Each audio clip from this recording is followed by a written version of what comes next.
รือยังเนาะ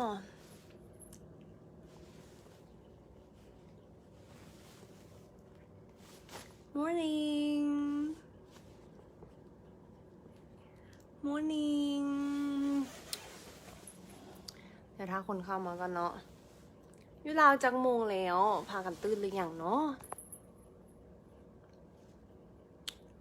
อ๋อ10 โมงแล้วตอนนี้มันบอก10 โมงแล้วมันบอกตอนนี้ ฮัลโหลโอ้ยหากระห้อนโรงแรมเมื่อกี้ออกไปดินเนอร์มาแล้วพอดีแบบเมย์ยังโบมีเวกพอดีเมื่อกี้ไม่ไปดินเนอร์มาแล้ว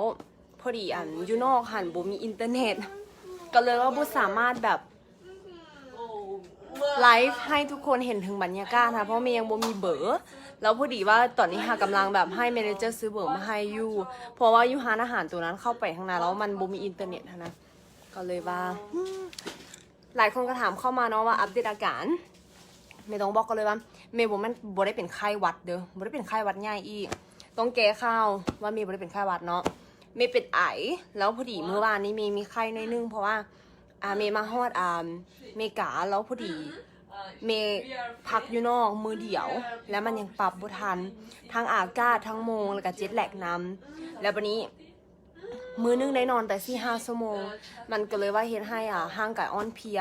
ก็เลยว่าเฮ็ดให้เมย์หันเป็นไข้เมื่อวานนี้แต่ว่าหลังจากนั้นเมย์ก็นอนพักแล้วมันก็บ่ได้มีไข้แล้วตอนนี้ก็บ่ได้ไอแล้วคืออาการตอนนี้ฉันบอกว่าหายดีกับ100%แล้วเราขอแก้ข้าวบ่ได้เป็นไข้หวัดใหญ่ ทุกคนหายห่วงเนาะคือตอนนี้แข็งแห้งเลยแหละเดี๋ยวอ่านคอมเมนต์ก่อนนะไม่อ่านคอมเมนต์บ่ทันเลยอ๋อยูเมกาตอนนี้จาก